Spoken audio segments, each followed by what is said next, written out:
Good afternoon.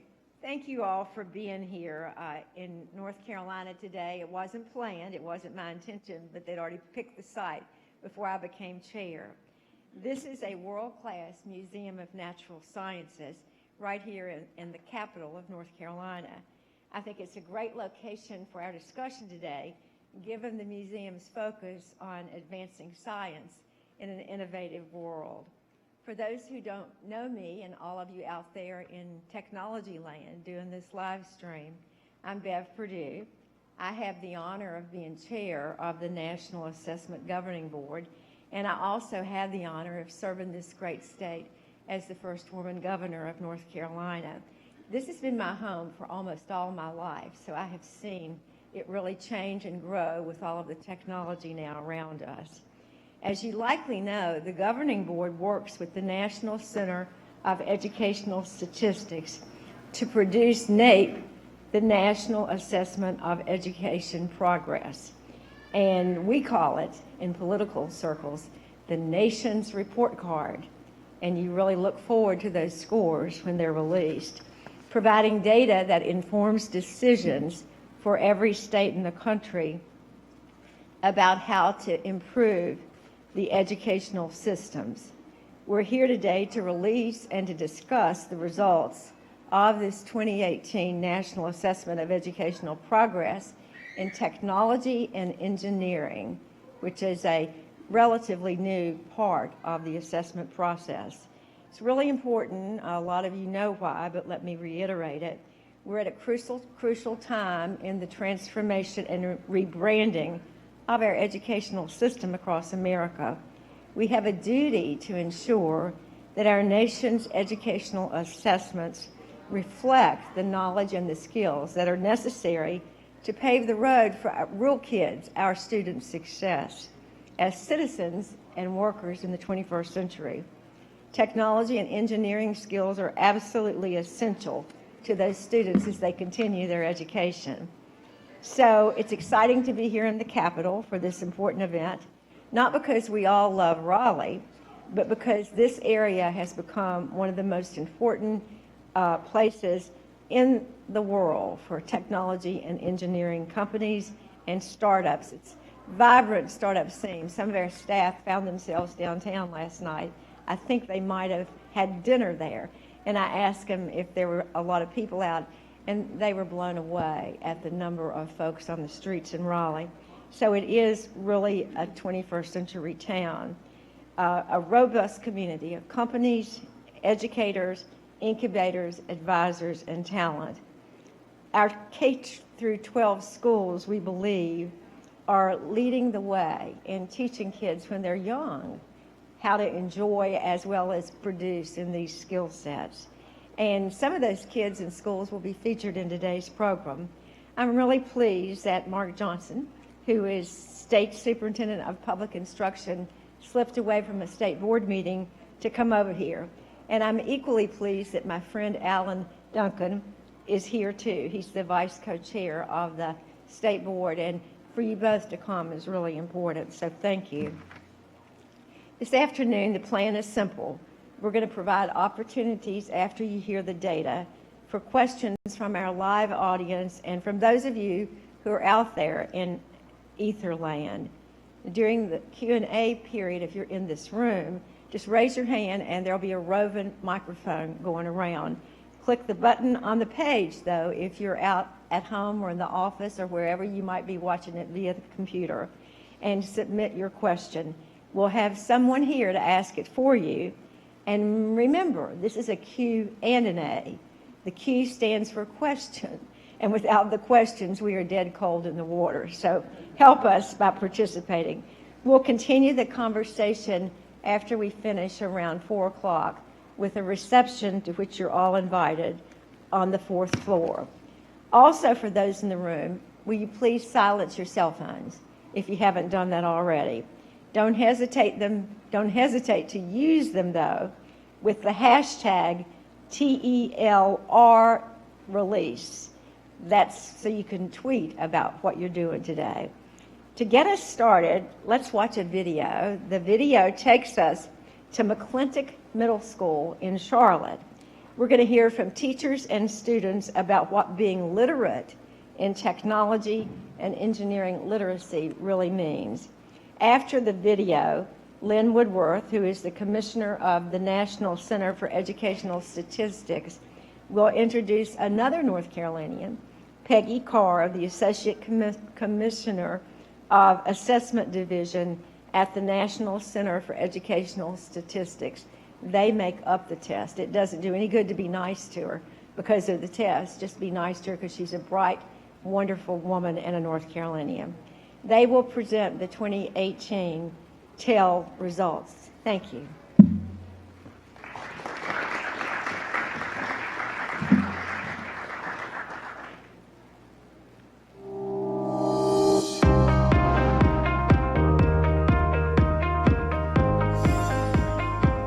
There is a new type of literacy coming. It's technology. And being able to function in this technological world, it's going to be as important as knowing how to write your name. With the way that technology is growing and it's like becoming more relevant in our everyday lives, I feel like the more important that it is, the more that we're going to need people who can fix it.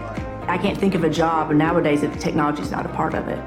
And so in middle school, I think it's important for them to have exposure, even if it's just during electives, to different types of technology so they can kind of get used to using it to do things. 1080 is basically a class about NASCARs and how they perform. And it's like we're using RC cars and we're working on them, how to make them better, like adding a fin to the back of it to make it more aerodynamic. Technology literacy for me is knowing what's out there, knowing how to manipulate whatever program it might be, and then also how to troubleshoot. Lots of engineering literacy has to do with like understanding how things work. What's the problem? How can I fix it? That could be a human problem. That could be a technology problem. That could be your car, anything. We originally wanted our app to do something different, but we didn't know how to do the code for it. We were like, okay, since we haven't worked on the code yet, is there a way that we could change our app and make it do something different? I thought 1080 was just a whole bunch of driving, and it's taught me no math formulas. It also taught me how to speak in front of people. It taught me how to market myself. It taught me how to be more efficient and work as a team. Because that's one thing that we say here is it's not really what do you want to do for a living, it's what kind of problems do you want to solve. Because if we train kids like that, wherever they go, they're going to have that skill set of problem solving, which is going to be really essential for the future. You hear all kinds of things, but we're behind in science and math and just different types of literacy, math literacy, problem-solving literacy. So how do we know? What is the measurement of that? You have to assess that to find out.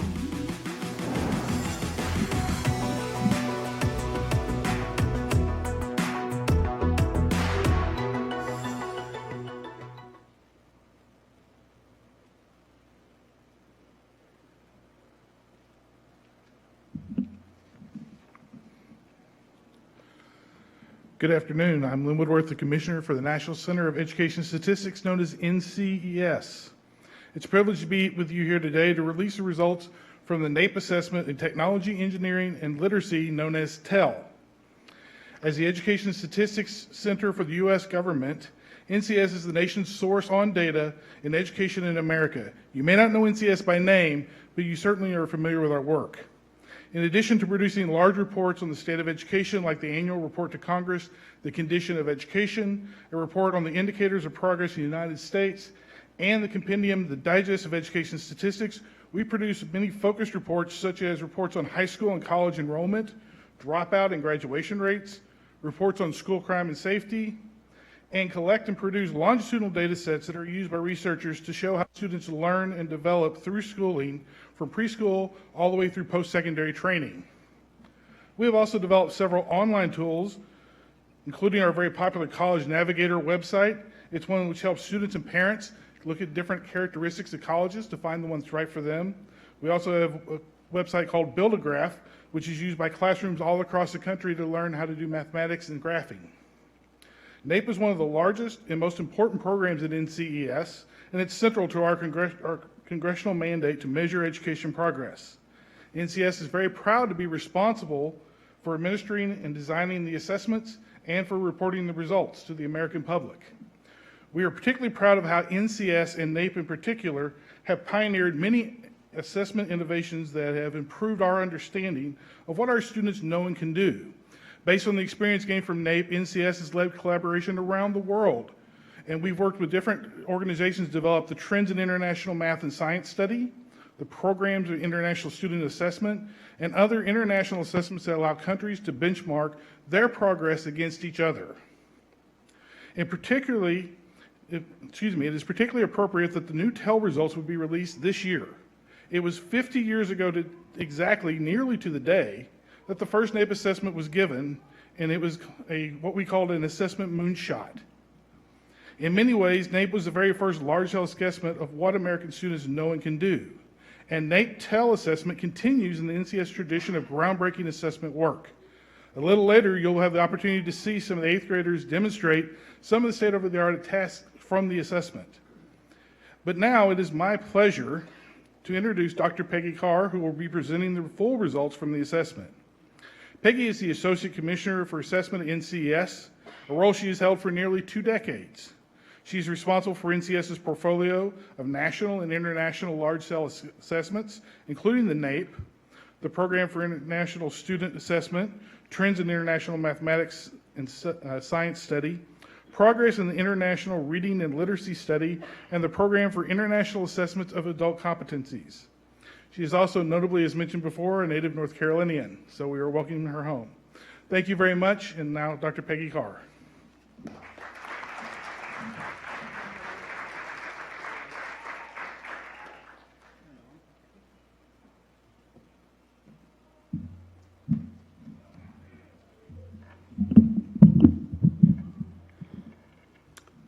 Well, thank you, Commissioner. That was really a great introduction.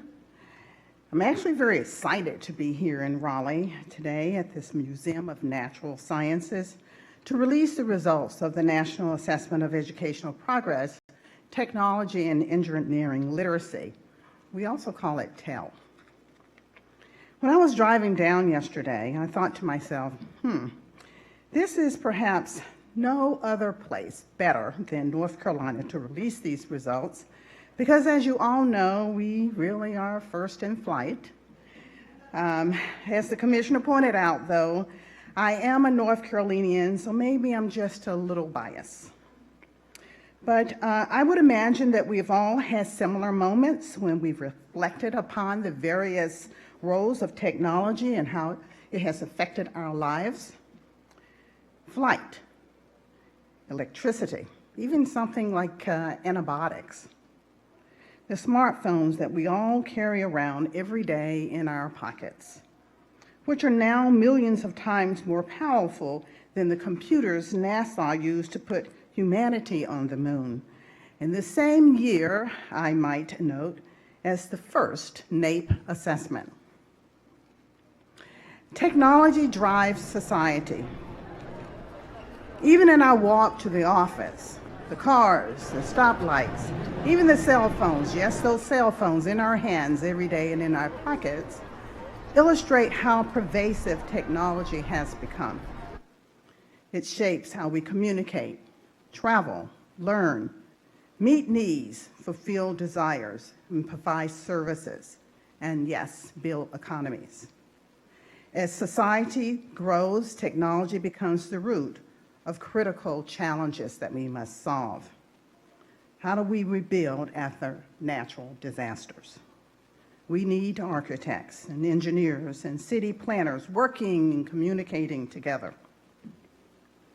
What's the best way to provide clean water to citizens and, yes, cute little kids like this? How can I share this moment with my family? We all do this all the time. When science, social studies, and reading and mathematics is before us, we see it as foundational skills for students, and it helps us thrive personally and professionally. But we have just seen and heard why TEL skills are just as important. Understanding how critical these skills are to succeed in the 21st century the National Assessment Governing Board initiated the TEL Enterprise, and NCES designed, built, and administered an assessment to measure students' technology and engineering literacy. Technology is any modification of the natural world done to fulfill human needs and wants, and it can include anything from hammering a nail to, yes, those cell phones, talking and making selfies. Engineering is a systemic and often iterative approach to designing objects and processes and systems to meet human needs, and can range from designing bridges to programming robots to actually conducting surgery. And literacy, it is the application of all of these knowledge and skills to the everyday world. These three concepts collectively together combine to define what we call TEL. Above all, TEL is a literacy assessment. And while it is not a measure of proficiency in a single subject like math and reading, the concepts and skills assessed in TEL are covered across subjects. It is also not a test of specialized technology or engineering skills.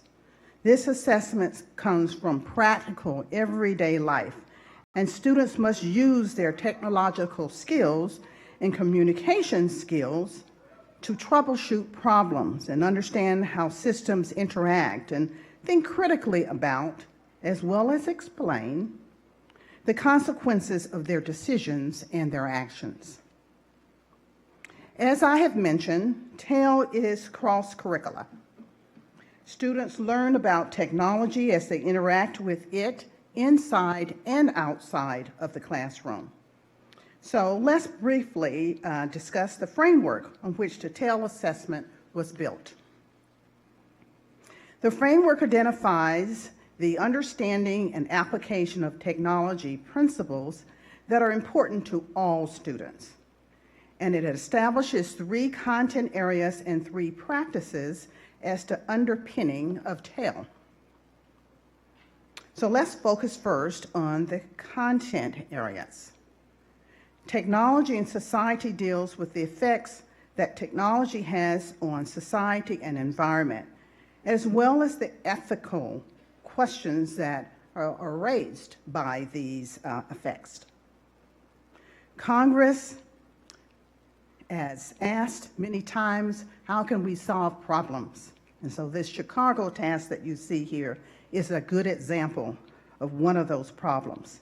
It requires students to develop an online exhibit about the building of a canal to solve Chicago's water pollution problems in the 1800s. Students consider the needs of different stakeholders and understand they must do both the economic and environmental impact of a technological change. Design and systems. This particular area focuses on the nature of technology and the processes used to develop technologies. In that famous iguana home task, for example, students evaluate how to fix the habitat of a classroom iguana who seems stressed. By engineering a better habitat, students demonstrate that their skills in troubleshooting and design can make a difference.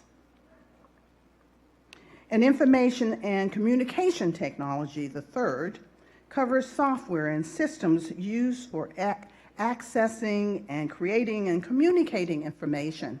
For instance, combining audio and video to make effective presentations. The Andromeda task being released today measures this particular area. Students have to select and correctly credit the use of copyrighted image of the galaxy on a website.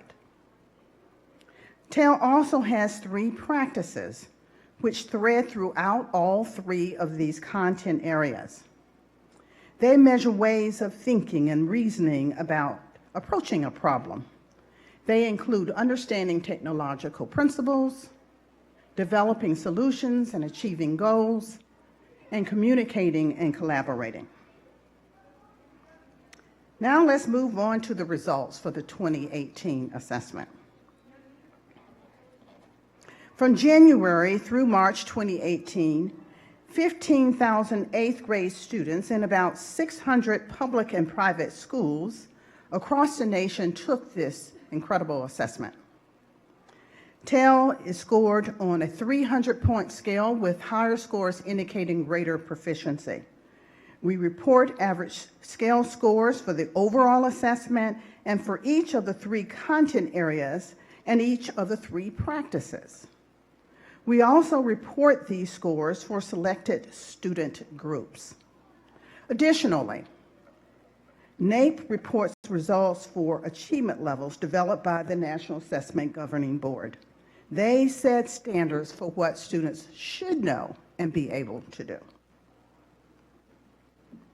This TEL assessment was administered on laptops both in 2014 and in 2018. The assessment includes multimedia scenario-based tasks, and sometimes we'll slip and say SBTs, and interactive standalone questions. And finally, we survey students and school administrators about learning opportunities in technology and engineering. We also survey students about their activities inside and outside of school. Now let's take a look at some of the 2018 highlights from TEL. Our key finding: on average, students scored higher on TEL than they did in 2014. First, let me explain what an asterisk means. It indicates a statistically significant difference from 2018.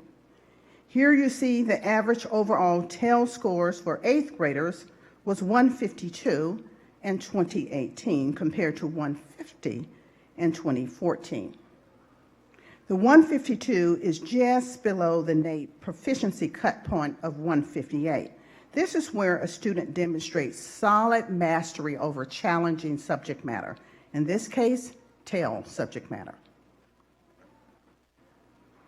In 2014, the average score for each of the 3 content areas was 150.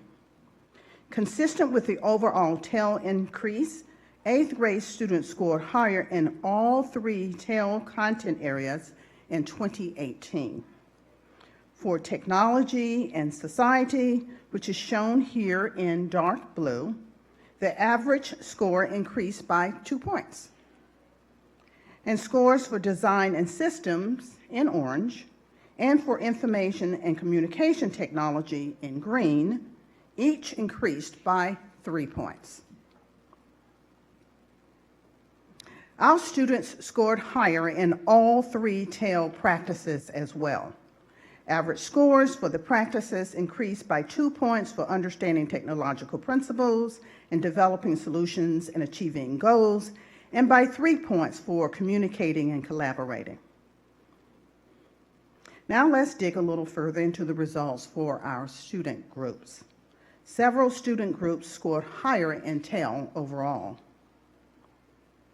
The first column of this table shows the 2014 score for each student group, while the second column shows the 2018 score.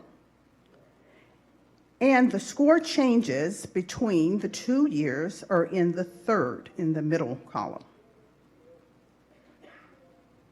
Actually, the column on the end, the last column.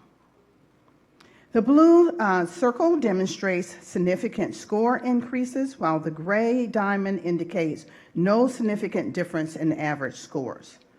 We see score increases for white, black, and Asian students, but no other racial ethnic group showed changes since 2014. Despite the difference in scores that you may see, those are not statistically significant. Note, both white students and Asian students scored at 160 in 2014, but in 2018, Asian students became the highest performing racial ethnic group and surpassed their white counterparts by quite a bit. Now, moving on to gender. The average scores for boys did not change, whereas the gender for girls, the scores for girls increased from 151 to 155. As in 2014, girls outperformed their male counterparts. One of the big takeaways in the data is this gender difference, and we're going to revisit that in just a moment. Next, let's look at the differences by student disability status. About 12% of students in the nation are categorized as students with disabilities in 2018. Scores for these students did not change, but average scores for those students not identified as students with disabilities increased by 3 points. Next, we see TEL overall scores for English language learner status, which includes about 6% of students in the nation. The average scores for English language learners did not change, but scores for students not identified as English language learners increased by 3 points. We will look next at two proxies for socioeconomic status. First, we see results for students eligible for the National School Lunch Program, or NSLP. About 46% of students in this country were eligible in 2018 for NSLP, and their average score increased by 3 points. Scores for students who were not eligible showed no change. Next, we see TEL scores for parents who have a higher level of education at various levels here, and we see that the average score for students whose parents who did not finish high school increased by 6 points, and the average score for students whose parents graduated from college increased by 3 points. There were no significant score changes for either school location or region of the country. And so to conclude this section, although we see no differences over time for these important variables, we did find differences among several of the groups that I've described thus far. Another key finding from this assessment is that our middle and higher performing students made gains in TEL. Let me explain to you what I mean by that. NAEP reports student performance across the distribution using percentiles, with the 90th and the 75th indicating higher performers, and the 25th and the 10th indicating lower performers. You will recall that the average score overall went up. This increase clearly was driven by changes at the top of the distribution, students in the higher and middle performing percentiles. Students who scored at the 10th and the 25th percentile did not improve over time. This pattern was the same for all three TEL content areas shown here. You see the middle and higher performers making gains. This pattern is replicated, it's repeated here for the practices. Improvement in scores for higher performers translated into larger percentage of students at or above the NAEP proficiency level and the NAEP advanced level.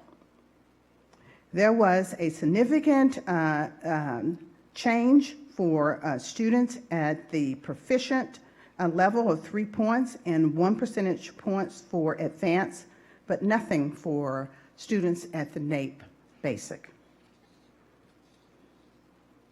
I promised I would return to the gender story, and I'll do that now. Earlier, I noted how female students made gains while boys did not. And we will now focus on the gaps between boys and girls. At the left side of this chart, you'll find the 2014 results, and on the right side, the results for 2018. The gaps between males and females are shown in the middle column. In 2014, we found gender gaps all over, meaning for the entire assessment, and in one of the three content areas, that's the information and communication technology area. These gaps carried over into 2018 as shown here, but in addition, note that there was an additional gender gap in technology and society. The large gaps that you see here for information and communication technology are pervasive when you examine the distribution from the top to the bottom. From the 10th through the 90th percentiles, girls outperformed boys. The TEL practices showed a similar pattern to the content areas in 2014. There were gender gaps in 2 of the 3 practices. In 2018, there were gender gaps in all 3. Note that the communicating and collaborating practice had large gender gaps as shown here. And again, the pattern of girls outperforming boys could be found across the entire distribution from the 10th through the 90th percentile. In addition to test questions, students and school administrators were surveyed about learning experiences in and out of school. Compared to 2014, more students report taking at least one TEL-related course, 52% versus 57%. In 2018, students who reported taking one or more TEL-related course scored higher than those who did not. So let's see what kind of courses these students are taking. This chart shows the percentages of students who took various types of technology and engineering classes. Here we see increases in engineering and science and computer science, I should say, and other technology-related classes like electronics. Let's turn our attention yet again to the gender story. A larger percentage of boys took at least one class related to technology and engineering in 2018 compared to their female counterparts. And male students were more likely to take courses in 3 of the 4 categories as shown here. So for example, 30% of male students and 21% of female students took courses in engineering. But note, there's something important here. Nearly half of the girls reported not taking any TEL-related course in 2018. So let's sum up to see where we are with this girl-boy story. For boys, they did not improve their performance overall, with the exception, there were some exceptions at the advanced level where boys did improve, but for the most part, they did not improve over time. When it comes to course taking, more boys are reporting taking at least one TEL-related course in 2018, but they are still falling behind girls in their performance. However, the data suggests that there is a possible path forward for our boys. They need to significantly improve their communication and collaboration knowledge and skill. What about the girls? The results show improvement across the board. They outperform boys in TEL overall in all of the 3 practices and 2 of the 3 content areas. And regardless of their course taking, they outperformed boys. However, if you look closer, the data show that there are still missed opportunities for our girls. Almost half of the 8th graders did not take a TEL-related course, although these courses actually lead to higher scores. So the data are rich. The results can be found online at the nation's reportcard.gov. You can also explore the scenario-based tasks. Remember, we call them SBTs on site, and they are fascinating. Follow NAEP on Facebook at the National Assessment of Educational Progress and on Twitter at NAEP_NCES. In conclusion, as always, I have to stop and thank the students and the teachers and the schools that participated in the 2018 TAIL assessment, and I would be remiss if I did not acknowledge the authors of the report in the audience from ETS, Mott Berger, just raise your hand, and the NCES staff, Ebony Walton and Grady Wilburn of my staff, who made this event, the report that you see today, happen. Thank you.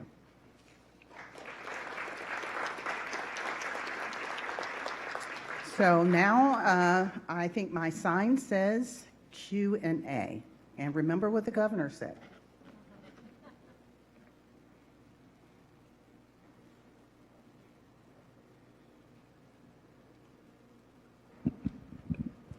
We have one question here. Just can you state your name? Yeah, sure. I'm Laura Bottomley from North Carolina State University, the engineering place for K-12 outreach.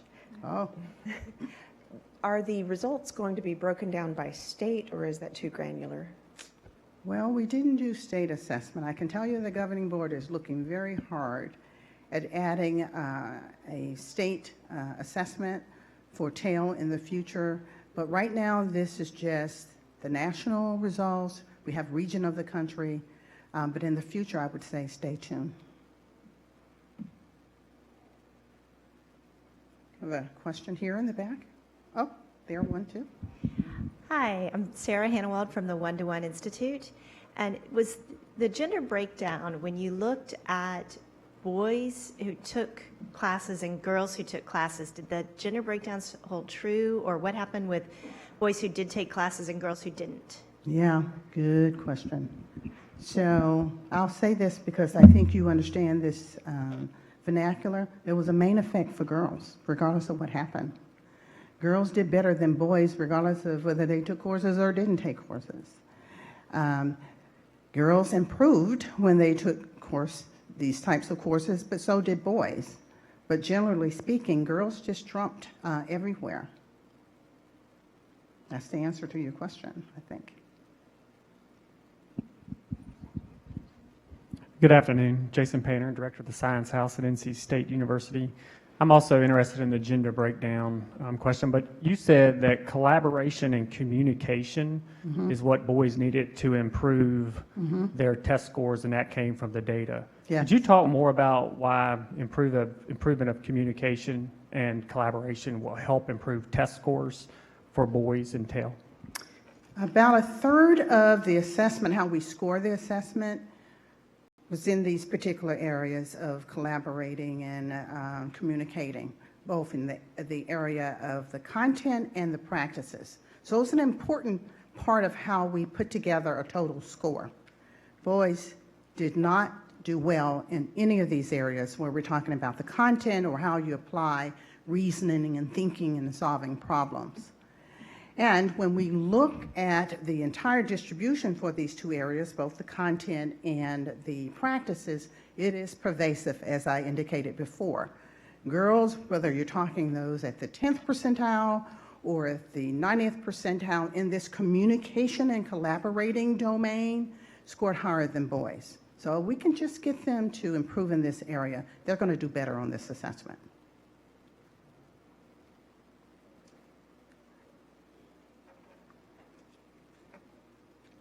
Sorry. Hi, I'm Thomas Biden, CEO of Atten, and also on Best NC board. The question I have is probably not exactly to you, but in general. Would you also in the future be analyzing how many of these girls actually go into engineering careers, which I think we know the answer to? Given that companies like Google and Microsoft, probably representatives of here as well, are desperate to hire women engineers, and there's a big shortage. So, one is to answer that question, and the second question would then be to Mark Johnson more. How could we translate this information into actionable items? Yeah. And thirdly, would you also be able to study if there are any biases which prevent them from continuing into those kind of courses? Oh, all three good questions. Let's see if I can remember them all. So, no, we can't answer the question about longitudinally what happens to these students. It's a cross-sectional study. It's one shot in time, and so we take a snapshot of where students are at 2014 and 2018. And so we're not following them, but I can tell you the commissioner is probably thinking that we have data all over the place in NCS that gives us a hint about STEM and course taking, as well as professions, whether students or girls in particular are going more into these subject areas. So I would say, take a look at our condition of ed, take a look at our digest. There's got to be a wealth of information there. And I'm not going to remember the third question. Remind me again. I don't have a pen up here. Yeah, it was on bias. Was there any existing bias among? Oh, yeah. So, good question. And I knew this was going to be a concern. And of course, our statisticians and our psychometricians did too. So we did our due diligence. We did what we called a differential item functioning analysis, which we do for all groups, to make sure the items aren't biased. When you hold constant the ability of the students, whether they're boys or girls or blacks or white students, do they do differently or perform differently on a particular item? They don't. We really aren't finding those types of concerns. So we're real comfortable that there's no bias in what we're seeing here today. And there are other psychometric, more advanced analysis that are done.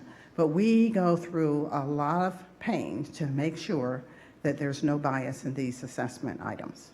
But thank you for your question.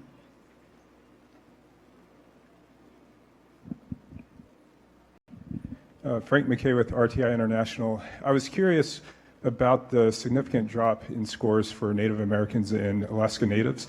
Any insight into possible reasons for that? Yes, I know exactly what happened there. In 2014, we had a sampling procedure different from what we did in 2018. Actually, the 2018 sample was an improvement of how we sample Native American and Alaska Native students. In fact, we oversampled them where we found them, and in doing so, students who are in high density Native American schools on the reservations, so forth, those types of high density schools, they found their way statistically and appropriately into the sample. And so the standard errors are very, very large and different, and it's a different sample altogether. I think we have just time for a couple more questions, but let me add, sir, that the sample for 2018 is an improvement over the sample for 2014. So when we do that again, let's see what we get. I saw perhaps another question. Yeah. Hi, I'm Leah Bugg. I'm the Executive Director of the North Carolina Science Fair Foundation, and I was curious if there were questions on the survey regarding out-of-school learning opportunities that the students may have participated in. Yes, I have a whole sheet. I'm so happy to share that. We asked students a lot of interesting questions. For example, we asked them, do you build or test a model to see if it solves problems? Boys said yes 21% of the time, and girls said yes 14% of the time. Figure out, we asked them how something works, and you tinker things, take them apart, put them back together.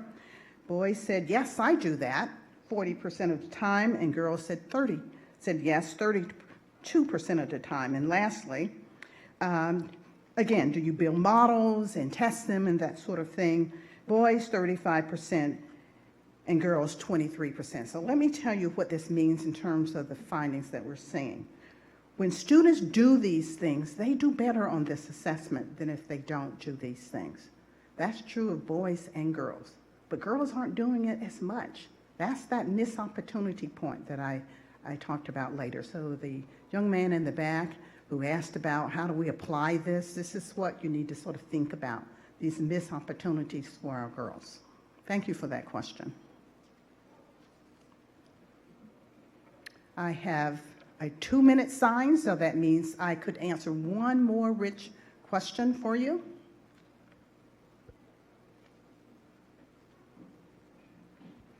The question back here, same topic.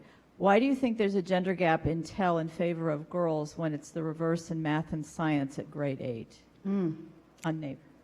Yeah, it is, and it's also the reverse in math, so we can add to the context of your question. Well, it's a literacy assessment. It's not an achievement assessment. We don't have, this is the one literacy assessment that we have in NAEP, and it's about the application of knowledge and skills to the real world setting. That's different from taking a snapshot of what students have learned in school. They're different constructs. So that's the first thing you need to think about. The second thing is that what is proficient and what is advanced is decided by a group of experts. So you can't directly compare how many students are proficient in math and science or how they score in math and science to exactly how they do in this type of setting, because the experts have a different context for deciding what is proficient or what is advanced. I think there was one other question, the man with the red tie. That's me. Thank you, Tom Miller, NC State University. And first of all, I'm really excited to see so many increases, improvements in the results from 2014 to 2018. Yeah. But I'm actually wondering if there were any specific programs, initiatives that could be pointed to that might account for that significant increase.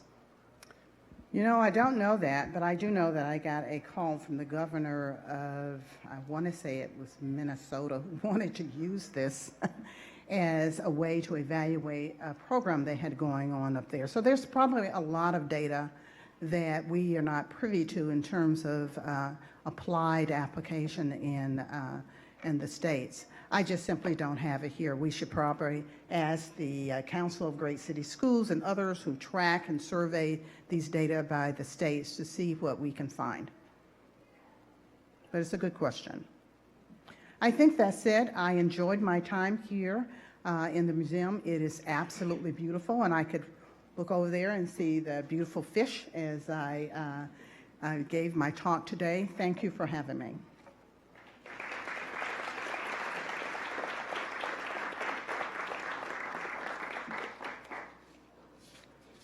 I think I have somebody's notes here. Let's see.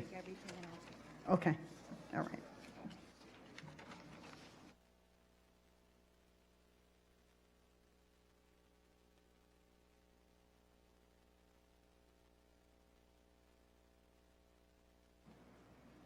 Thank you, everyone.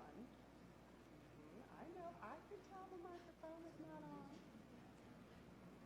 I wait for, tech support, and that happens. So thank you, everyone, for joining us. And of course, much thanks to Peggy Carr for an amazing introduction to the experience we had. I will acknowledge that while Peggy is looking at the fish, I am looking at the North Carolina 64-carat emerald, and that has me inspired for this afternoon. My name is Tanya Matthews. I am the Vice Chair for the National Assessment Governing Board. I myself am an engineer, scientist, and poet, as well as a passionate supporter of science, technology, engineering, and math for everyone, including the non-engineers in the room. We are very proud of the Technology and Engineering Literacy Assessment, one of our newest and most innovative assessments, as you've heard, because of the style and the approach and the type of test it is. But what we also want to know is what teachers and students actually think about this assessment as compared to other assessments and tests that they've seen, that they take, and that they use. And so we are always very conscious of that and asking for that kind of information. So to find out, we've asked teachers and students here in Guilford and Wake County if they would work with us, work through sample tell tasks, and come talk about their experiences with us here today. And we are very, very grateful that they agreed to take the test. Now, you know, when students agree to take an additional assessment after school hours on their own time, we are not talking about your average young people. And so we are very grateful, as well as to their teachers who also put in the extra time to treat themselves to being a student once again. First, let me give you a little bit of background about the tasks. We've talked specifically about the test. First, this is a digitally based assessment, so our students are taking the task on laptops. Each task presents a real-world scenario, so we use the phrase scenario-based testing. Students use an assortment of tools and resources to apply their knowledge and skills in technology and engineering. And what you're going to hear from our students is that this assessment is particularly designed not around memorization. It's not designed around what you know, but around how you use what you know. And part of the scenario-based testing protocol is to give you the information that you need and then challenge you to use it to solve a problem. One of our tasks was to help a fictional Smith museum, which is apropos of our presentation space today, to develop an online exhibit about Chicago's water pollution problem in the early 1800s. In a series of steps, students learn about the problem, how it was solved by reversing the flow of the water through canals, and then how this solution had unintended consequences centuries later. The students then figure out how to present this, how to sort through relevant information, how to sort through relevant technology, and to think about the interaction of technology and society. Another task is to fix the habitat of a classroom iguana named Iggy. So Iggy is not happy, clearly not thriving in his cage, and students who are told about how the iguana survives in the wild are asked to think through the design of the cage, propose solutions that would make Iggy more comfortable, and also how to modify his environment and how they would know when they were successful. So, with that introduction, joining us today, we have four very generous panelists. We have Mr. Luke Wyschek. So, Mr. Wyschek is a mechatronics teacher at Reedy Creek Magnet Middle School in Wake County. And then we have one of his students with us, Naya Slike, who is an 8th grader at Reedy Creek. Naya, this is when you wave. And then we also have Michael Renee, a technology teacher at Mendenhall Middle School in Guilford County, and Sydney Bowen, an 8th grader at Mendenhall. Thank you all so much for joining us today. And as good panelists, they have brought a fan club and supporters. Some of their fellow students, Julian, Oziah, Dylan, and Elijah, have also joined us today in our audience, as well as a couple of the rock stars from the video that we played earlier today. So we want to thank everyone for participating with us.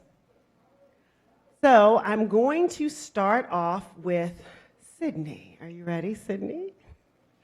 So, Sydney, you took the iguana task, and we were talking before, and you said you didn't know anything about iguanas. So how could you take a task problem about iguanas? Well, earlier, at the beginning of the task, actually, they showed us a video. It was really short about how iguanas live in the wild. It said, like, they get sun from, like, the top of their backs or whatever. Just gave, like, a little information about iguana in their wild habitats. So from that information, we were able to take that, you know, like a little notes that they kept for us that were like a summary of the entire video of the facts they showed us. We were able to keep that and use those facts to figure out the problem that was happening with the iguana and why he was so unhappy in his cage. And so what was different about the way this test went that was different than any other assessment you'd taken? Well, they actually, instead of having on stuff that we've like already known and learned in class, they gave us a problem and then they made us make a solution of it. And did you enjoy that? Yes, I did. Thank you. And so, Naya, I'm going to actually give you the same question because you had the Chicago water task, right? And designing an exhibit for it. And so you also didn't know anything about Chicago and what they did. And then you learned about this and you learned about some of the consequences of the decision. How was this different from other tests you've taken?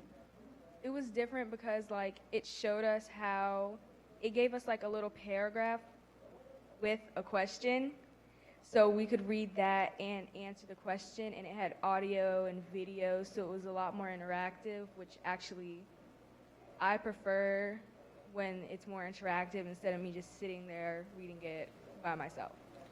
Now, we mentioned this as a technology and engineering literacy exam, but I noticed that your task had a diary in it and letters. So how does a diary and letters help you solve anything about the task around reversing the river? It showed some background knowledge about how the polluted river affected the people and how they got sick from drinking the polluted water. And did you find that helpful or different?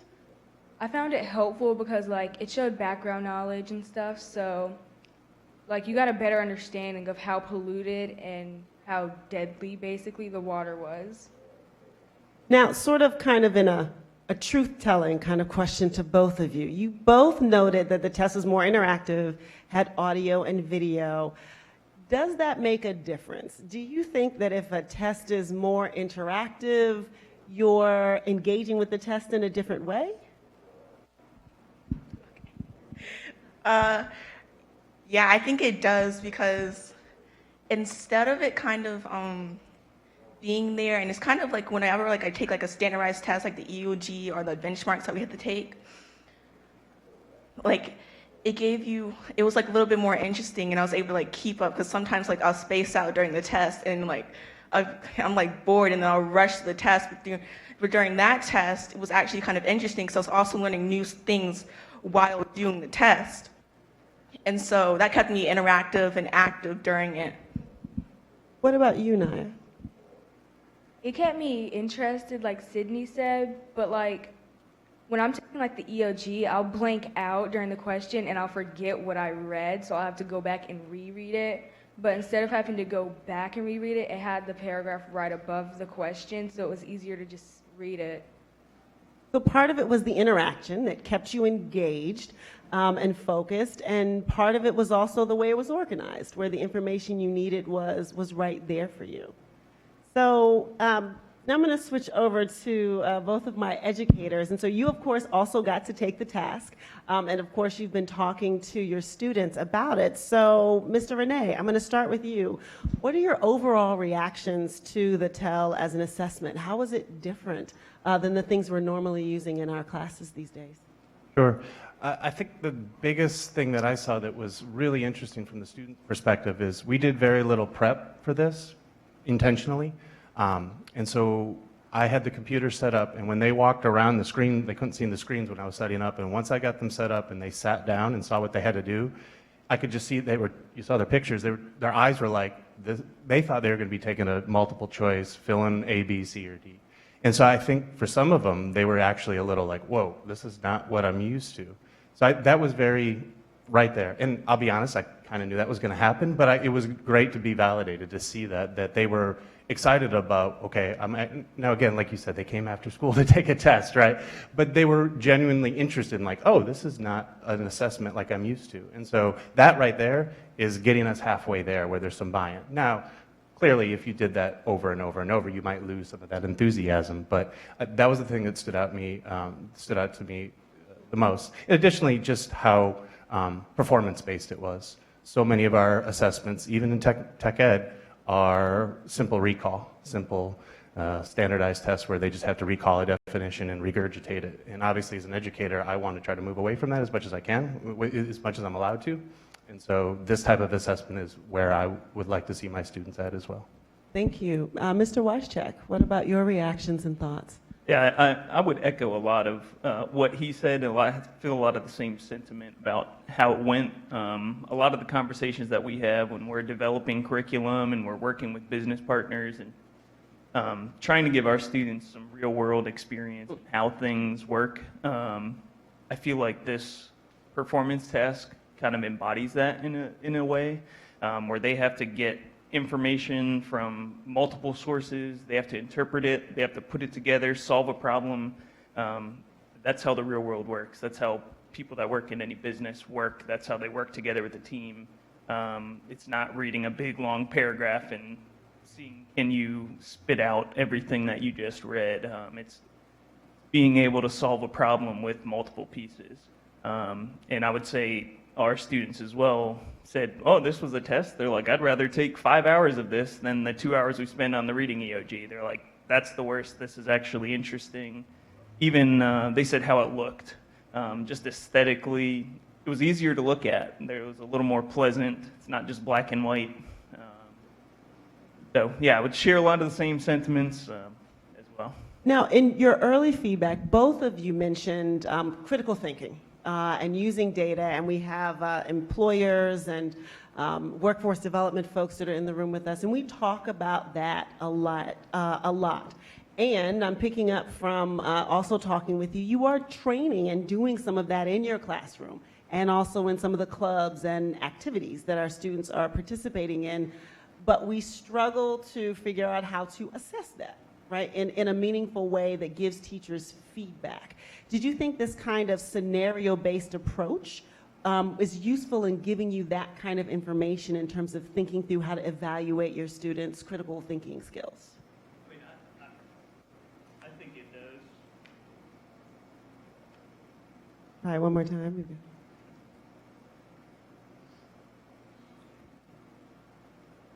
Good. So we'll try that over there. We still got a green light there. Yeah, I would say that it does challenge their critical thinking skills. Just like kind of what I was saying before, being able to take information in different ways and put that together to solve a bigger problem. Because I know we were speaking before kind of how students think differently, and some of them look at the first problem with the water crisis about just reversing the flow of the river and saying, yep, it's done, that's it. But there's more to the problem than that, and then being able to see the big picture, persevere, see how all the different people were affected through their stories, historically as well. Seeing the scientific side. I know when we were speaking about it, the students said, well, yeah, I've used a lot of we asked specifically, okay, what information from other classes did you use? I mean, they brought up science, they brought up language arts, they brought up some information from social studies that they knew. So it's interesting to see how they pulled all of their knowledge together to solve a task that was supposed to be about technology. Thank you. That's actually another really good point in terms of interdisciplinary thinking and learning and helping our students put things together. And so now we're at the point where we'd like to hear some questions from the audience. They can be general. We can direct them towards our students. I have pre-warned them that some of these questions will begin with, I'd like to ask the young ladies, and as well as our teacher, and of course, those of you who are watching us online or following us on Twitter can also send some questions in that direction as well. So now we've got a microphone that is roaming. So we have a question way there in the back behind you, yes. Please introduce yourself with your question. Sure, Julie Edmonds from the University of North Carolina at Greensboro. We heard in the last presentation that collaboration was very important. How was collaboration assessed in this, and how did the tasks involve collaboration? So I'm going to start by actually asking Naya to talk a little bit about her task, right? Because in your task, part of what you had to do was think about 3 different student groups and how they were working together. Like with collaboration, you have to take the stuff that, since there was 3 different teams, you had to take what each team found and put it together to like figure out the problem. And also for you, Sydney, as you were doing the problem solving, you were given a scenario where different students were bringing different solutions to the table and you had to choose between them. So how did you manage to do that? So from the information they gave us about the wild iguanas, I chose what was best. So I think one was like, there was like a stronger heat lamp or a plastic cage, whatever. So from the information they gave us from the video, I implemented that knowledge and chose the stronger heat lamp. That worked. I think that's it. And so part of what they're describing that's happening in the assessments is in both of these scenarios, the students are given disagreeing, sometimes mutually exclusive, sometimes collaborative suggestions and thoughts, and they're asked to pick and to mitigate and balance those solutions and give them the opportunity to test. So that's one of the ways that we are thinking through the collaboration skills, even though the tasks are individually taken in that space. That's a great question. Other questions? Yes, ma'am, up here in the front. Thank you. Hi, Latanya Patillo, Teacher Advisor to Governor Cooper. I have a question for our teachers. First of all, thank you for what you're doing. Second of all, having been exposed to this assessment, did this change or have you rethink how you work in your classroom from this point forward? It sounds like you clearly have these experiences already, but did this do anything to make you rethink how you could alter what you do additionally to make sure that your students are successful in this type of assessment? Yeah, absolutely. Like I said earlier, I definitely think this is the type of assessment and performance-based processes that have been trying to implement for years in my classroom, honestly. And so the more we get this from outside organizations as well, like NAEP and stuff, I think kind of validates. One of the things I thought about during the exam is, how do you scale this? That was something that was definitely in the back of my mind. How do you scale it to hundreds of students? And to the lady's question about collaboration, I often thought too, like, what would be a way that we could get? There was virtual collaborations like we talked about, but how could we get in-person collaboration doing the same type of assessment? So, but yes, to answer your question, absolutely, it's affirmed what I would have always known, quite frankly, but it's made me want to do it even more. Yeah, and I would say a lot of the same things because it was one of my reasons going into the field of education. Something that I struggled with for a long time is not seeing value in what I did in the classroom for a long period of time. So part of what we do when we're writing curriculum and changing what we do is how is this valuable? How is this going to give students real-world skills and experience where they feel like they're getting something out of this? They're treated more like adults. I mean, yeah, they might be 11, 12, 13 years old, but some of their ideas are better than the people that get paid to do this. So empowering them in that, really getting them to think critically. So something like this task definitely embodies what we are trying to do. And I know we had a conversation about that. And I feel like this is definitely a step in the right direction of how to assess students, how to think critically, how to get that collaboration piece. I know they aren't allowed to share answers and things like that on standardized tests, but I think we're going in that direction where we can assess some real world skills that we all use every day. We have time for one more question. Yes.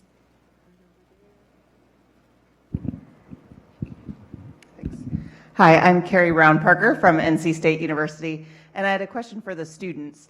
I'm curious about it feels like this test assesses a lot of your ability to have good writing communication, and I'm wondering how you felt like that. Was it assessing or testing how you write as much as how you think, or was there something to sort of help you with that, or how much of it really felt like it was about your written communication skills? Really good question. So, to answer that question,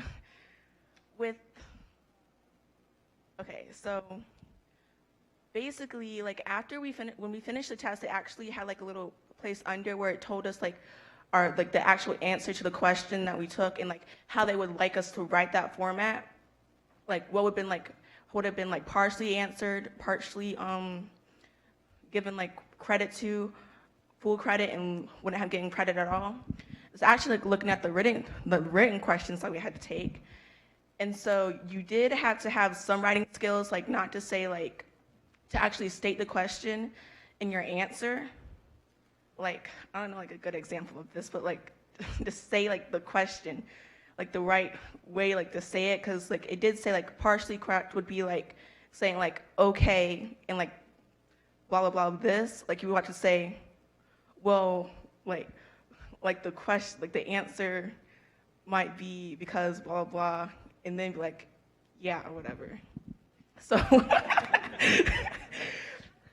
but I think most students that might take this would have a good grasp on that because we actually learn this in like ELA or English, as you might call it, in class. And so I think any student could do good on this for the written assessment.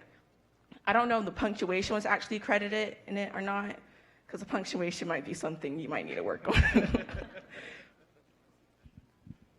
Like Sydney was saying, you like use your English skills and to like, with your punctuation, like the question is, what happened in 1975? You can say, in 1975, blah, blah, blah. Like use that format, which is like the written format that our English teachers want us to use anytime we answer a question in their class. And that was like the full credit for the test assignment. And I'm going to applaud the students on their power of recall. They took this question a month and a half ago, sort of in terms of thinking through this. And part of picking the answers and redesigning the cage is also a portion where they actually have to explain it. They actually have to write out the explaining. And both of the students reminded me what ELA stood for because they kept referencing it in the way that they had to put things together with the test.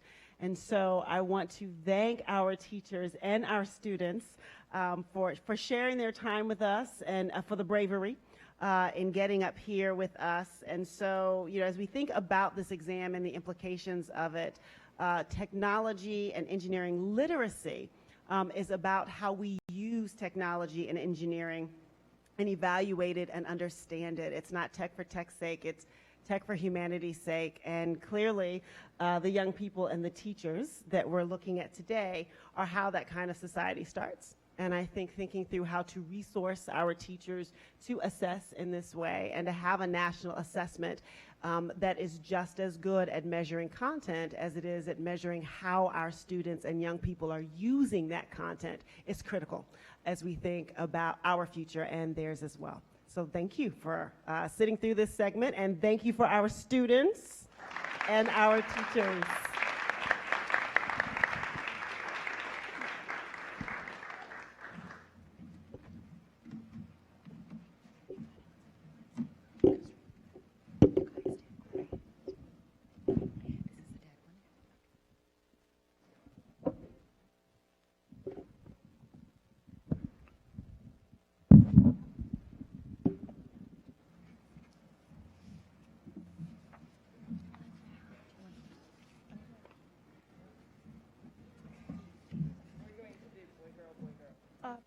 Get one over and hand you each one.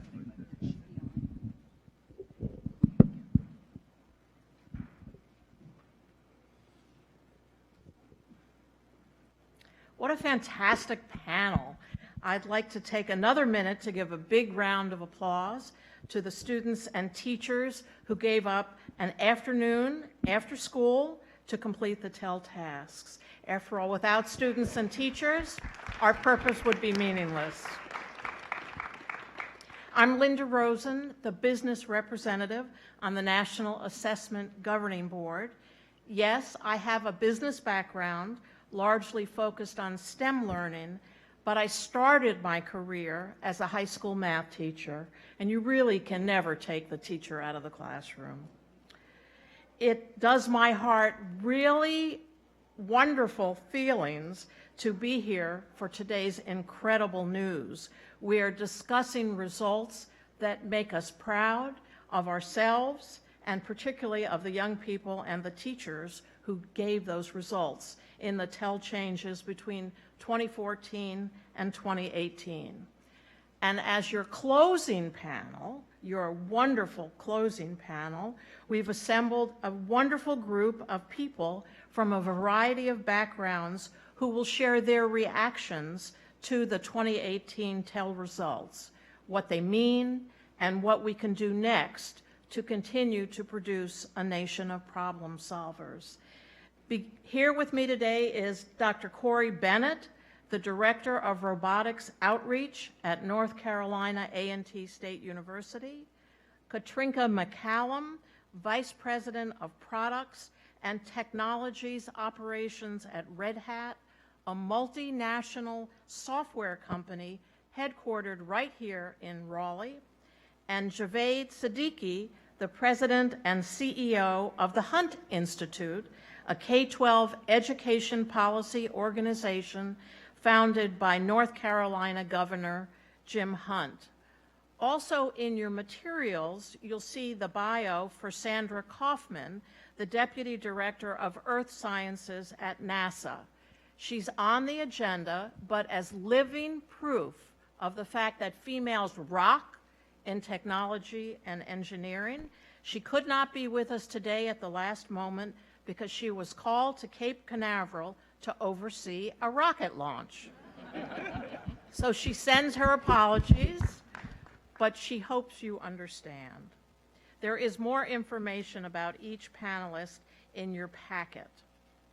I have the privilege of asking some questions first, but I promise you will have time to ask your own questions, those of you here in front of me and those of you watching online. But most of all, thank you for taking the time to be with us today. So let me start. My first question is for Mr. Siddiqui. As an expert in K-12 education, what are your thoughts on how, when, and where students can engage with the kind of technology and engineering-related content that TEL covers? Linda, thank you for the question. I want to first thank NAEP for inviting the Hunt Institute to participate, and on behalf of Governor Hunt, I know he would be remiss not for me to thank Governor Perdue for her leadership in bringing this conference to Raleigh. Also, another one of my bosses, Sam Houston. I think about Sam's work with the Science, Math, and Technology Institute, the work he's doing with schools. I think that's one place that districts and states can provide leadership. I'm sorry that Mark Johnson, I know we sat for a long time. I know Mark ran on this issue, and his one-to-one initiative that he ran on provided a lot of leadership at the state level, and a lot of states and a lot of districts are implementing that. I think that's one thing that states have to do more. I think it's responsibility of the states to provide this leadership. In our work at the Institute and our work with policymakers across the country, we're seeing districts and states that are really doing this work really well. It's because there's some type of dynamic leadership or bold vision, and I think that's been emulated here in Raleigh and North Carolina, obviously from the great leadership at the governor's office, dating back to Governor Hunt, I have to say, and Governor Perdue's continued leadership, and now with Mark Johnson really running on something like this. One piece of data that one of my colleagues, James, pulled out in preparation for this conversation was 63% of 8th graders are building things outside of schools, while only 13% of 8th graders are building things inside of schools. And I think that's a really, if you think about that, that's a really compelling piece of data because it suggests that schools can be a vehicle for equity. Because who are the kids, when you think about the data we just unpacked earlier today from the release of the report, who are the kids that are building, who are the 63%?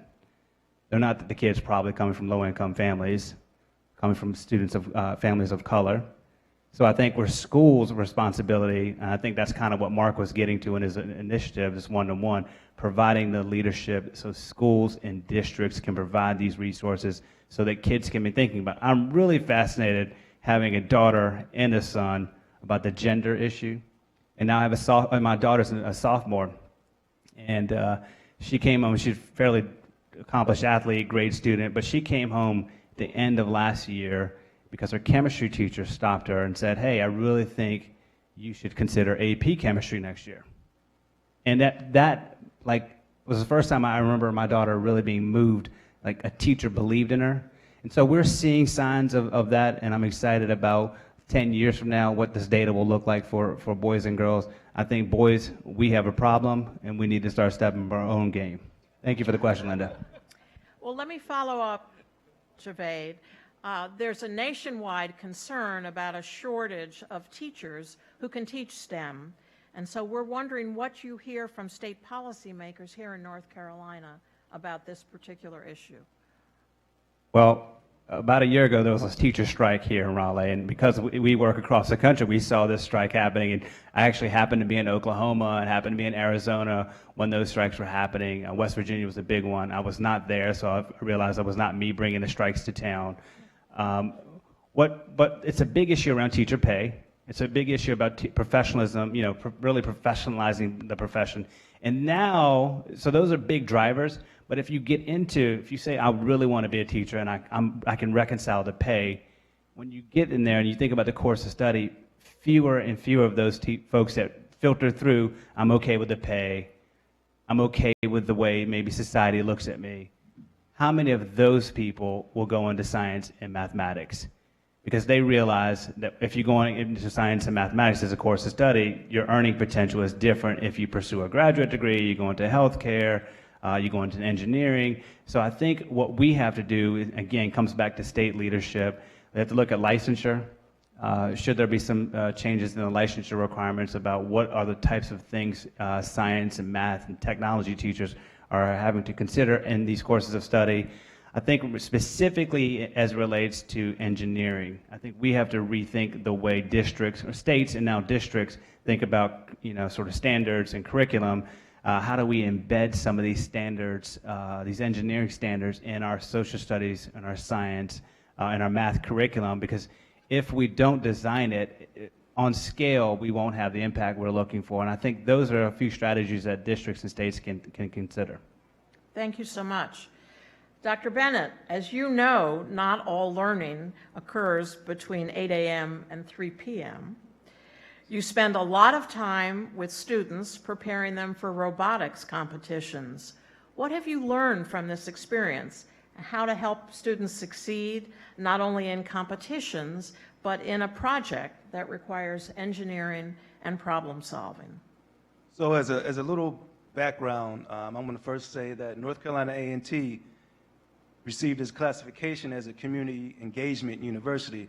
And within the College of Engineering, my prime responsibility is community outreach via camps, workshops, but primarily through implementing or managing two great robotic STEM programs, First Lego League and First Tech Challenge across North Carolina. And I just want to mention, she probably doesn't know, just because she's here, Maria, just 4 programs under First. She manages First Robotics Competition and First Lego League Junior. And all 4 together involves children K through 12. Now, in particular to me, I manage 4th through 12th grade students, right? So even though it says that I'm not directly involved with the management of the students and the management of the students in the learning abilities and capabilities in STEM per se through these programs, I have to acknowledge the coaches and the mentors, the great coaches and mentors that we have across the state of North Carolina who manages these teams. For First Lego League and First Tech Challenge is a combination of 700 or so teams across the state. So my responsibility is to manage. But what I can say, I have a lot of interaction with these students. They are amazing, right? If you find something, the key to their enthusiasm, the level of understanding and drive that these students have in technology is amazing. All you have to do is provide them with a little push and let them go, and they'll figure everything out, right? Their minds are free. And when I say free, it's because as you get older, we learn as engineers what you can do, what you can't do. We learn about regulations. But children at so early of an age, you just give them a problem to solve, and they solve it without thinking about, okay, can I do it this way, or can I not do it this way? They just come up with solutions. So their minds are free and they're primed for innovations. So, and also I want to point on the fact at a top level, we have formal education, which is primarily through schools, and we have informal education. So what I do, STEM outreach, is primarily informal STEM education. And I am very pro informal STEM education. I do not believe that as technology gets more advanced and as we greater competition with globally against other students globally across the world, that our students cannot reach their potential, the greatest potential, without a combination of formal and informal STEM learning. And that's why I'm very pro. When I first saw these competitions, it's like it just had to take 2 minutes to see it. And these competitions are amazing. They incorporate not just robotics, but they incorporate project, problem solving, working with how do you interact with other students, working in a group, and also, hands-on. The hands-on is key. And maybe I could speak about that later on. Thank you. Dr. Bennett, you heard earlier when we had the results about the course-taking trends based on the student questionnaires. Now, you're also involved, of course, with college students in the College of Engineering. How are the trends similar or different at the college level, particularly by gender, race, and socioeconomic levels? As far as socioeconomic, I really can't speak on that because I don't get that detail with the students at that level of depth to know their social and economic background. But gender, I do see a correlation with gender. As far as women performing better than men in my engineering classes. Why? All right, so I have a 10-year-old son and a 12-year-old girl. Just by looking at them two and comparing them to, I can tell you why. So, so women, to me, seems like they have a higher ability to be self-disciplined. They know how to manage. For instance, when my daughter is given a problem to solve, she reads the instructions thoroughly and then answers the questions. My son, on the other hand, goes straight to the questions. Right? He skims through the instructions, thinking that he read everything, but he goes straight to the questions. And I think that definitely correlates to college level students as well. The women in my engineering classes do take time to read. They're very thorough. The boys are their attention span is very limited. If you go past a certain length of time as far as them listening and preaching to them about education and teaching them a concept, there's a point where they're going to turn their head, they're going to start talking to each other. But women, on the other hand, they have that level of concentration is longer. And I definitely see that in my two children. So I would say self-discipline and the level of concentration between a female and a male is different. So we just have to, one of the ways I was able to cope with that with my son is not saying, he's smart, right? Even though women might score well or better on a test, he is smart. You just need to learn how to understand how he studies. So, and understand what he likes. And once you do that, which I've done with my son, is for instance, when I teach, because I do a lot of informal STEM learning with my son as well, I teach him and then give him breaks, smaller breaks. Teach him, give him smaller breaks. And I found out that he loves that. He picks it up. He picks it up. My daughter, I can go for hours, and she won't care. She'll still learn the same amount of material. So it's just learning between the genders and learning each student as well, how they learn, and what they're enthusiastic about. Corey, would you mind repeating what you said for the other men in the room? I'm kidding. Stop.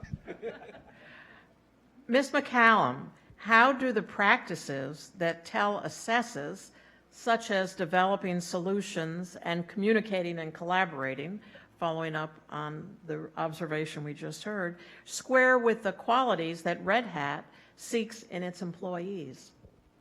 So first of all, I just want to thank everybody for the invitation to be here. Red Hat really appreciates the opportunity to represent a business point of view here. And I have the opportunity to run operations with our engineering teams and our product teams.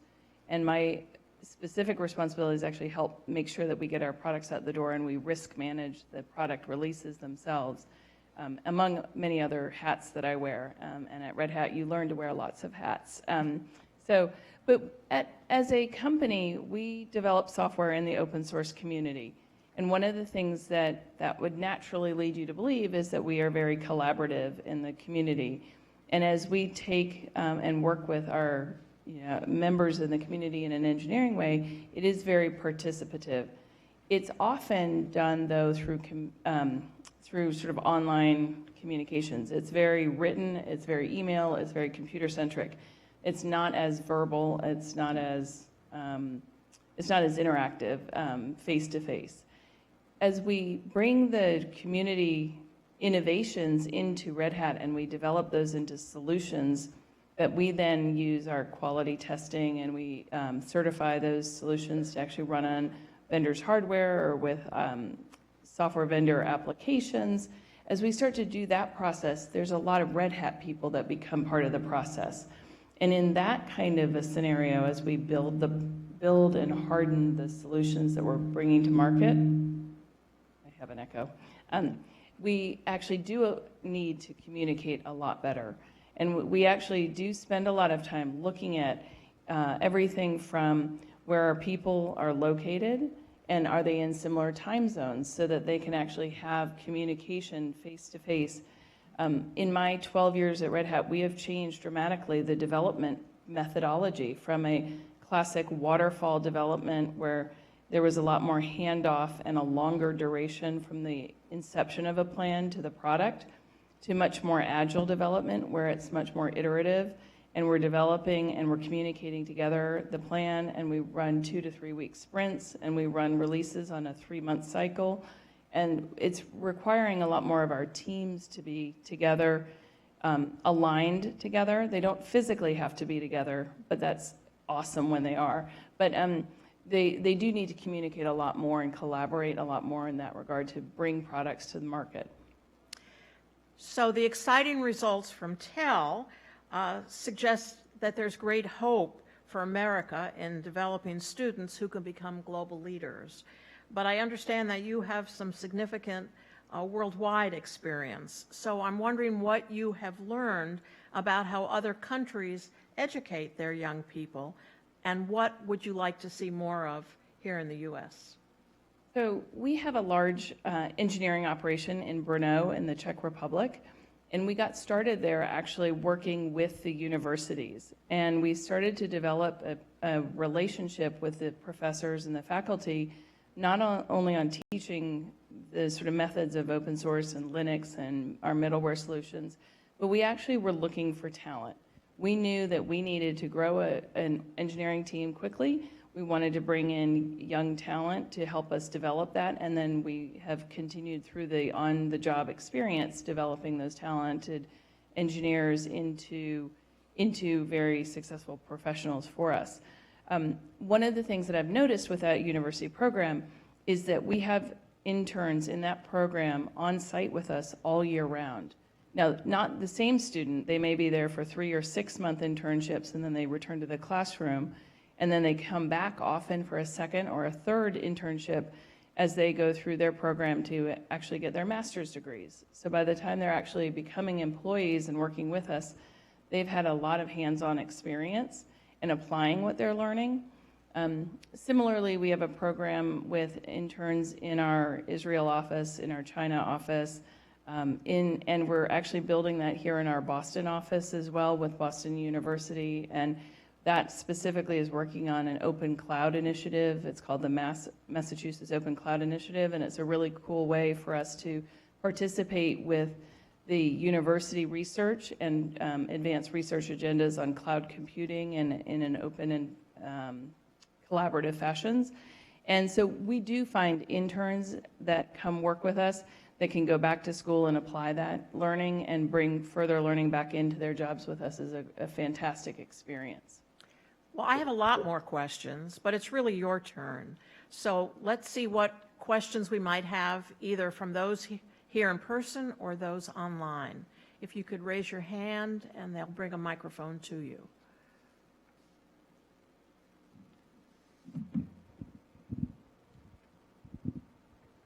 Hi, Laura Bottomley from North Carolina State again, the engineering place. I'm also the director of women in engineering at NC State, where, by the way, we have 30% women in the college. I just want to point that out there. We'll hire some, I'm sure. Please do. My initial hypothesis about why women might outperform men on the TEL assessment, and yet fewer women are going into engineering, revolves something around maybe because the TEL assessment is testing our students' ability to apply disparate sources of knowledge to the solution of problems, which is the heart of what engineering is. But that is not what we communicate about what engineering is to our students. And so I would think that girls might be choosing not to go into engineering because they don't know what engineering actually is. What do you think about that? So I agree. From my background as an engineer, I also worked in the industry for 10 plus years as well doing microprocessor design. And through my involvement with FIRST and my teaching, you really can't become a really good engineer without hands-on experience, right? To be an engineer, you need to gain that experience in applying theory to real-world applications. It's like riding a bicycle. Someone can tell you or give you a procedure of, okay, pick up the bicycle, get on a bicycle, learn to balance the bicycle, pedal forward, brake, get off the bicycle. But until you actually get on the bike and try to ride, you don't gain and fall, because falling is important. Learning how to fall and getting back up, that's important as well. Relating that to engineering, you really can't become that engineer, right? So you have to, as far as education-wise, you have to merge the two, right? So what I've been doing in my classes is merging theory with practical applications. So not just teach theory all day or all week. You teach a little bit of theory, then you have the students do a project that applies that theory. And you'll see there's a difference. There's a difference. They become more knowledgeable about what engineering is. It becomes more fun to them because they make a mistake. And also when you have group, you just don't let a student work by themselves. I think the group aspect is important in becoming an engineer too, because you have to be able to understand what other people's thinking and how to come up with a solution and interact with other students as well. So I think the hands-on part of it is key, and again associate that or relate that to my daughter being a part of FIRST as well. She did not want to be on a team, right, at all, because all she heard was robotics. And she didn't care about robotics. She is a writer all day, drawer. But once she got on a team, she interacted with the students. She was able to do hands-on programming, hands-on building of the robots. She had a different point of view of everything, and she loves it. So I would say for women, I agree with they might have a different point of view with what an engineer is, but if they're exposed to more hands-on training and learning, I think that would help improve, alleviate some of that concern.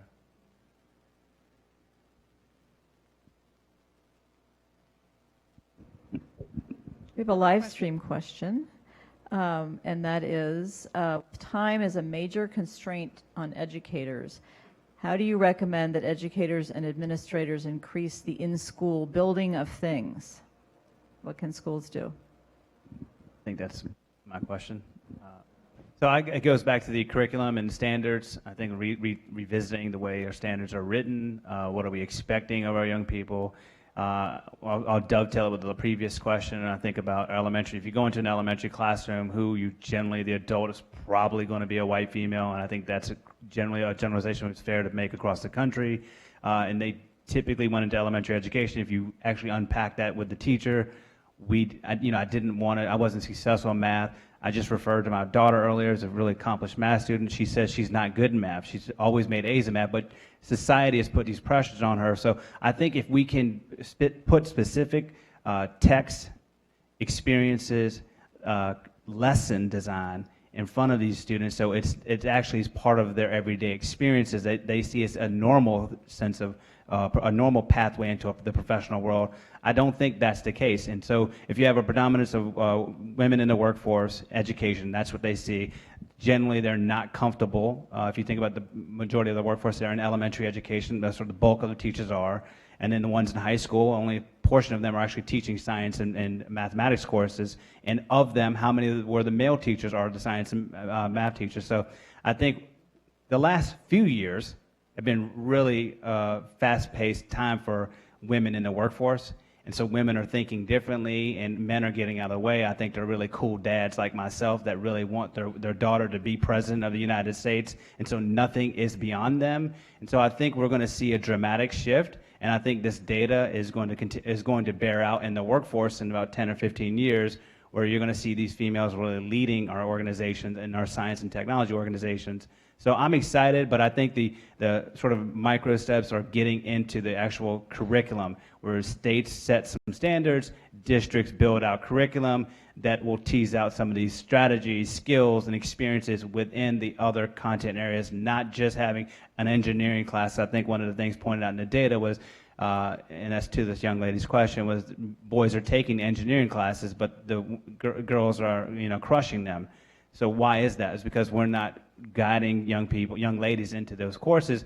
So the best way to offset that is build out those standards and strands within some of the other content areas that we know all students, boys and girls alike, will be taking.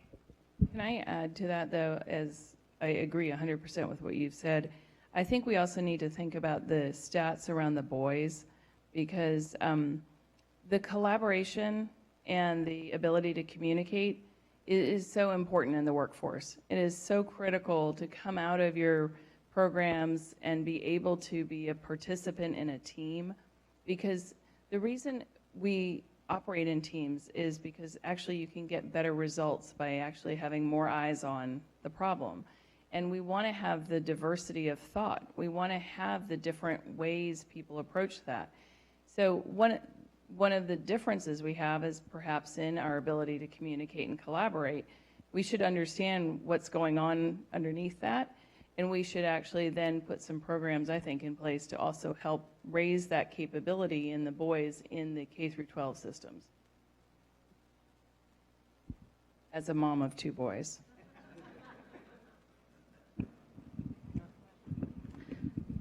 Hi, excuse me. I'm Jane Smith Patterson.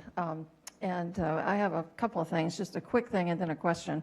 We have high school science and mathematics in North Carolina. And when we just first designed it, and the governor asked me to help him pull it together, it wasn't my job. I was Secretary of Administration of the state, but science and technology was what I was interested in. And so he said to me, okay, will you do it? I said, on one condition, and that half of the folks we select are women, and at least a third of them are persons of color. My question to you is the diversity issues that are going on in the high schools, and having young people of color and young women continuing to go into a workplace that really is not comfortable to them, and they need to learn to be comfortable to be in there.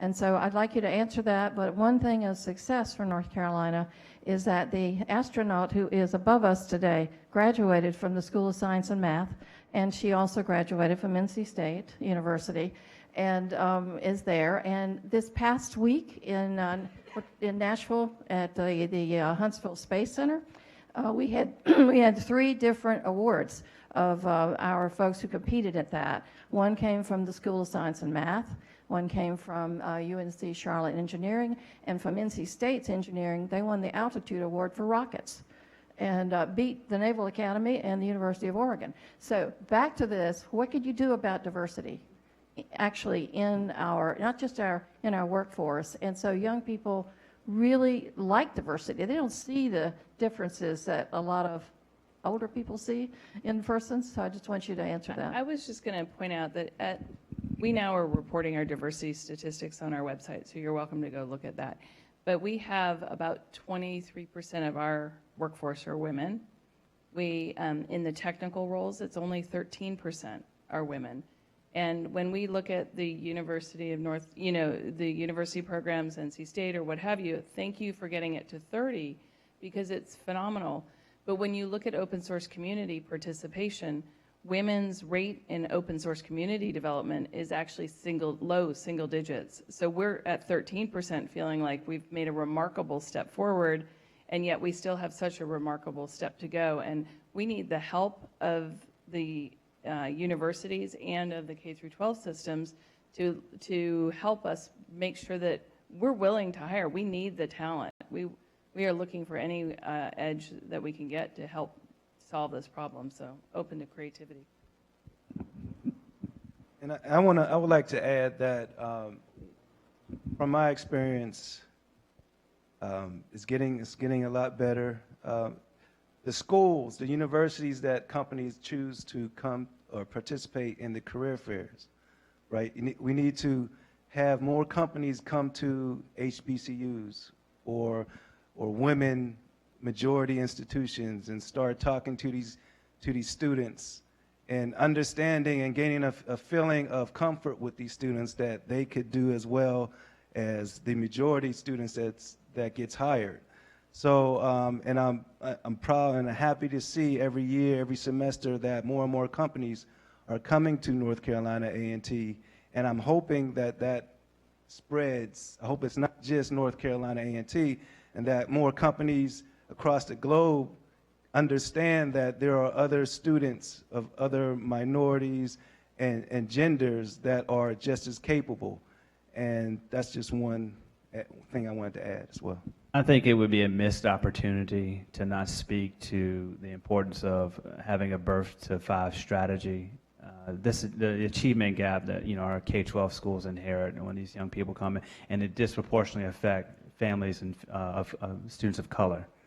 So when we're trying to get our students of color just caught up to speed reading on grade level, when you get to as it sort of gets up the K-12 ladder, those courses those more rigorous courses are predominantly made up of students that are not of color, students that are not participating in the free and reduced lunch program. And so I think if we don't address the gap on K-12 that's coming in kindergarten, the opportunity to see these students and the advanced courses being the science and mathematics courses that kids students of color and students living in poverty have found success in.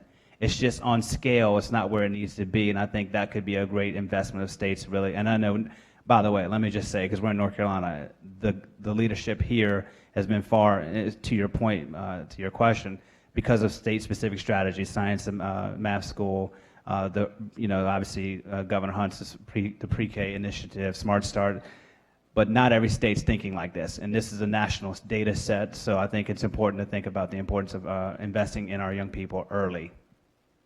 I'd also like to point out there are plenty of different role types that people play at technology companies like Red Hat. We have people that build the software, test the software. We then have to market the software. That takes a different kind of creative role, but an appreciation for the technology.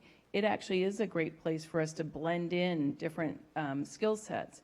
We then need people to sell the software to our customers and support our customers. So there's a lot of different diversity of role types inside of the employer base that I think we often think that a STEM job has to be an engineer that builds something. And it doesn't have to be. You have to have an appreciation for it. And I think just about every company is realizing that they need people that are technology aware. So I applaud the the study and understanding the literacy, because I think every employer needs people that are literate in technology, and many, many different roles allow people of many different backgrounds to be able to participate in this.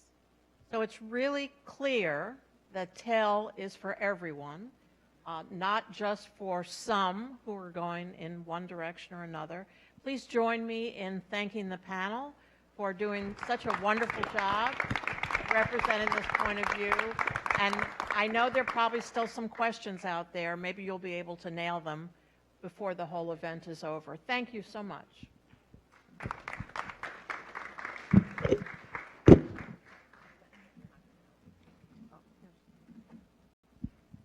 Well, thank all of you all for coming. We really appreciate it. It's been a phenomenal release. Peggy, thank you and your group, and thank all of you for being here. Special thanks go to Charlotte Meck, to Guilford County, and to Wake County for sending their students and their teachers. They've been remarkably helpful on doing the videos and letting us plunder around their schools, all with badges on our chest for names. So we were there securely. For you to be here in person, and all of you out there in Netherlands, thank you so much for joining us. And you can continue sending in questions if you want to tweet it at our handle, or if you want to just send in an email. We appreciate that input. Also, we'd like to thank Sam Houston and the North Carolina Science, Mathematics, and Technology Center for hosting the reception. There is a reception on the 4th floor, and we would love for you to come up and join us, because while you're there, you'll get to see two groups of students from around the state, one from Guilford and one from Charlotte Meck. Is Wake participating? And Wake as well. They're going to do robots. They're going to do cool things. It's what they're doing in school. And it might make you a little more appreciative of the things that are going on now in schools across America. Again, thank you. This was an important day for America's school children, and we appreciate you being a part of it.